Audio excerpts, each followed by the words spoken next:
that time again this month, even though it was supposed to be last month, but this month, for Boxycharm. If you've never been to one of my Boxycharm videos before, we do it a little differently here. We do a review of the previous month's box so you can know all about those products, even if you don't get Boxycharm. And we unbox the current box so we know what is going to be reviewed next month. In this case, at the end of this month, I hope. If that sounds interesting to you, hang tight. We're going to get into it right now. So as you know, it is the beginning of March. Unfortunately, I did not receive my February Boxycharm until very, very late in February, so I couldn't film it until now, but I have to tell you, I have a lot of information to give you about the January Boxycharm, which I have tried to death. Oh my gosh. But just a little disclaimer, I do get Boxycharm as a PR sample, which means I do not pay for it, but I feel like I'm really good at putting that on the side and thinking about this as if I had paid for it. And that's usually validated in the comments below in the collective brain of makeup awesomeness. It is a $21 a month subscription, and it is always worth over $100 in full-size products, which is pretty stinking amazing. But the most important thing, beyond what retail value is in here, is whether you or I, or both of us, whether we would actually use the things that are in this box, because if we wouldn't use the things in the box, then it's not worth the $21. So let's go ahead and see what was in January so we can decide. This is a Grande Lips Hydrating Lip Plumper. I love the formula on this. It is very, it's got a really nice wash of color to it. It's not sticky, it's not overly heavy, it feels really good on the lips, but the smell is terrible, and I think that I might have gotten a bad one because I did put this very low down in my monthly favorites countdown that I will put in the description box down below. It's my favorite video to film all month, is my monthly favorites. This was in it, and I talked about the smell and how it smells like plastic, like almost like mildewy plastic. It smells awful. But most of the comments, if not all of the comments underneath that video, people said that theirs don't smell bad. So I may have gotten a bad one, but I didn't realize it until I posted that video and got all of those comments. So I'm going to be talking to the Boxycharm, and maybe they'll be able to send me another one because I do really, really like it, but I don't want to use it if it's bad. The product clicks out on the bottom, which I really like, so it can dispense the perfect amount of product for me. I do really like the rubber tip applicator. I find it to be very comfortable, but I can even smell it from here.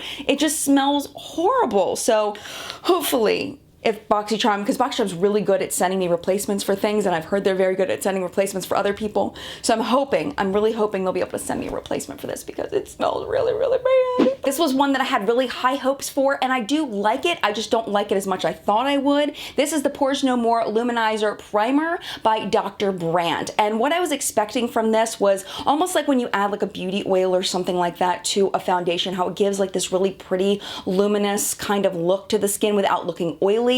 I didn't find this to do that for me. All I found was that it was just a very nice primer, but it didn't really get that luminizing effect. So do I like it? Yes, absolutely. I really, really like it, but I was hoping for more of the luminescence. The packaging is really pretty too. I'm noticing as I'm getting older that my skin just doesn't look as fresh as it once did. It's looking a little bit more flat when I'm not wearing makeup, so this will be nice to use on a non-makeup day just to make my skin look a little bit more youthful and not dewy, but just youthful looking and the way that it used to look.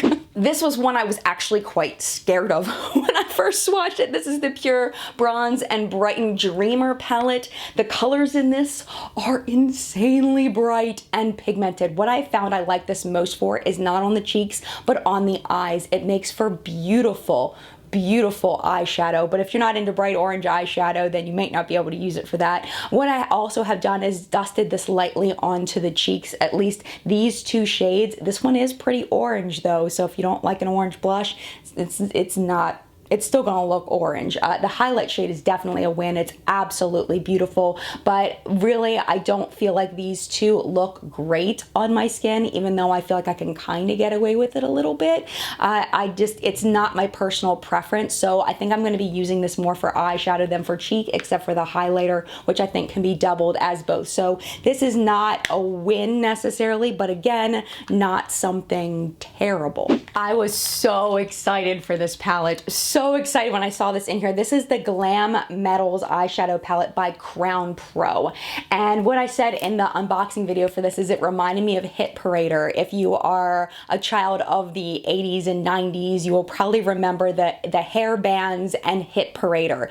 This just looks like that. It's like Aerosmith, you know, like in the heat of Aerosmith. Walk this way, talk this way. You know what I mean? Like that. Like, sweet child of mine. You know what I mean? Like that kind of feeling. It just gave me that like vibe, and I love it. That being said, the lasting power on this was not very good for me. I use it with multiple eyeshadow primers, and I just find that the shadows muddy together throughout the day. It can provide a nice, pretty look to start. I feel like the starting look is good, but it really only lasts about 6 hours before I see my shadows kind of muddying into something that is just not very cute. So I might keep this just because I really like the packaging a lot, and I think it's so adorable, but I really don't think I'm gonna be using this. I honestly, like, I have an emotional attachment to this because I just have an emotional attachment to this period of time, but I don't have an emotional attachment to the quality of the eyeshadows, if that makes sense. And the last product in here I actually didn't open because I already own it.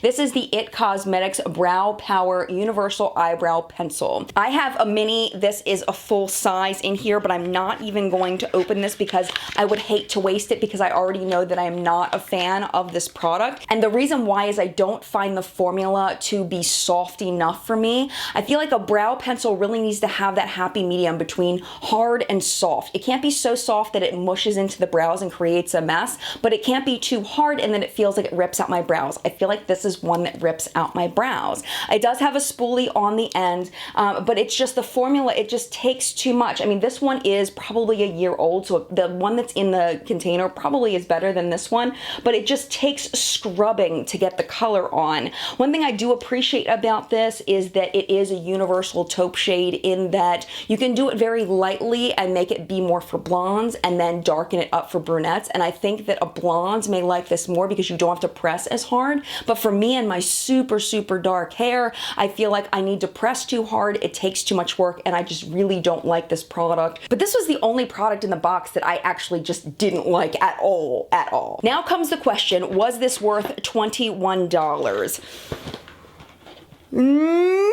If this didn't smell bad, I would say yes, because I feel like this primer is probably worth most of the value of the box, because I do find it to be an effective face primer in that it makes my makeup last longer. My foundation goes on beautifully over top of it. I really like this a lot. So this is probably, I mean, monetarily worth way more than the box itself, but I like to get at least 2 things in the box that I'm crazy about in order to say that it's worth $21.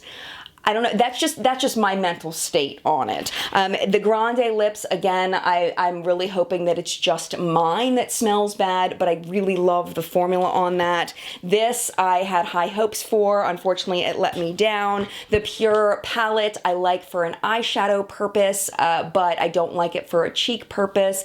I think that this definitely is a nice addition, but I wouldn't have purchased this, but thankful to have it. And then the brow powder pencil is definitely a no for me. So yeah, I mean, I think it's worth $21, but it's definitely not my favorite Boxycharm of all time. Please don't forget to leave your thoughts about these products down in the comments below, because we are the collective brain of makeup awesomeness. This isn't just about me. This is about your voice as well, and what you think about things, and everyone reading what you have to say as well, so that we can get a nice rounded opinion on things, not just one opinion, but many opinions. So let's go ahead and get into the February box, and I'll tell you what I think of that from first impression, and that's what's going to be reviewed next month. This, I just sliced open the bottom, but I have not gone through it yet, so this is going to be very much a reaction, and I'm already having a little bit of a reaction looking at this, because Naked Cosmetics is, I think, one of the most underrated brands out there. Their single eyeshadows are fantastic. I do also enjoy their pressed shadows, so I'm really excited to see this, and of course, hollow packaging. Hollow packaging. What else do I need to say? It just brings joy to my heart. So this is so what is this? This is a what? What is this? This is considered a highlight palette. It looks like it's the same kind of idea as the Kat Von D Alchemist. I just got up and grabbed mine so we could kind of see how they look next to each other as far as the shades and things. I mean, they are quite different. It also reminds me of the Anastasia Beverly Hills one that's similar to this. I have the, I believe, the dupe palette for it by Face Candy that was sent to me by Shop Hush, so I'm curious to see the comparison between these two, even though I don't have the Anastasia one, kind of seeing, you know, how these compare, because this is $10 versus I think this is $40 retail. And of course you can see the size of the pans is huge, but it's all about the quality as well and whether you're getting what you're paying for here. So I'm really excited because I do love naked cosmetics and very excited to try that out. I think I said excited like 9 times because I'm excited. Ooh. Okay, all right. They're by Crown. Crown brushes are kind of hit and miss for me. Sometimes I feel like they just aren't effective, but these are pretty. I'll give them that. They're pretty. Okay, they are very, very soft. This is gonna be a nice blush brush. I do appreciate the little dig here for holding it. It always makes me feel happy when they've got those little digs in there. I think Crown Brush does that very, very well. This one I would probably use for highlight. I don't think I would use this for contour because I feel like it would maybe to apply the contour, but I probably would have trouble blending contour with this. And then this would be an eyeshadow shader brush for me, which I do enjoy brushes like this for that. And they're just so pretty in color. I don't particularly like that the ferrule looks so separate from the rest of it. I wish that they had figured out a way to kind of blend that together because I think it makes it look more cheap, but we will try these and we will see how it goes and I will let you know. Ooh, cover effects. What? Boxycharm going for the gold here. Ooh, cover effects Shimmervale. Ooh, this is in amethyst. So it looks like you can use this on the eyes, but you can use it anywhere on the face. I need to swatch it. It doesn't look to be very opaque for the eyes. It looks like it's got a lot of glitter in it. I'm actually a little bit... What is happening here? It's like it's blending away. What? See if I can build it up. Not really. Not quite sure what I'm going to do with this. It's definitely a little too sheer for the eyes for me, at least from first impression, but we'll have to try it. Right now I'm wearing the Popstar Cosmetics Mesmerize eyeshadow all over my lid. That was what I was expecting from this, but I don't know. It looks like it might be a better cheek product than an eye product. We'll have to see. I'll play with it. Makeup Geek, yay! Makeup Geek eyeliner pencil. Okay, I've tried Makeup Geek eyeliner pencils. I really do like them, but I don't really use eyeliner pencils a whole lot. Let's see. Oh, you know what? I'm happy about this because I didn't realize it was one of those waterline ones. I misplaced the NYX one that I had. I had the NYX, I forget what it's called. I had that and I misplaced it and now I have another one. Ooh, now I'm excited because of the shade. I was looking for it the other day because I was copying a look by Nikki Murphy, her New Year's Eve look, because I was going to New York City and it called for the pencil for the waterline and I couldn't find mine. So where was this? Where were you when I needed you a few days ago? In the mail, apparently. And then the last thing in here is from Bella Pierre, and it's just called Sparkle, and it just looks like a loose glitter. I'm scared to say this is hollow. I'm scared. It might be because I do see rainbows reflected, but I don't know if those individual little glitter pieces are a specific color and they just put those individual glitter pieces in there to make it look like it was hollow when it wasn't really hollow. Hashtag possibly fake hollow. I don't know, but we're gonna play with it and we're gonna see. And it definitely looks like it's gonna need a glitter glue, so we're gonna need that. That is definitely going to be happening. So from first impression, this definitely looks like it's gonna be worth $21, especially if this is amazing. We've got the brushes, we've got the eyeliner. I'm a little nervous that this isn't gonna be any good, which makes me sad. And then the glitter. But then if you're one of those natural kinds of people that doesn't like unicorn kinds of things, then maybe you're not gonna get a whole lot of use out of this. Maybe just the eye pencil you could use, the brushes you could use. But after that, I don't know if there's much you could use in here if you only use more natural toned colors. So I don't know. We'll have to see next month. Make sure you don't miss that by hitting the subscribe button down below. And again, if you get BoxyCharm, if you don't get BoxyCharm, please leave your thoughts down in the comments so we can all learn from you in the collective brain of makeup awesomeness, where we help each other not to buy crap and invest in things that are actually really awesome. So thank you so much for watching my BoxyCharm unboxing this month. I hope you enjoyed it. I know I enjoyed filming it for you, and mad love to you. Hopefully you like the new spring background. It's kind of like last year's spring background, just a little bit switched up. I'm done with the snow. I was done with the winter. Let's move on to spring. Let's do it. Mad love to you, and I will see you in a video very, very soon. Bye.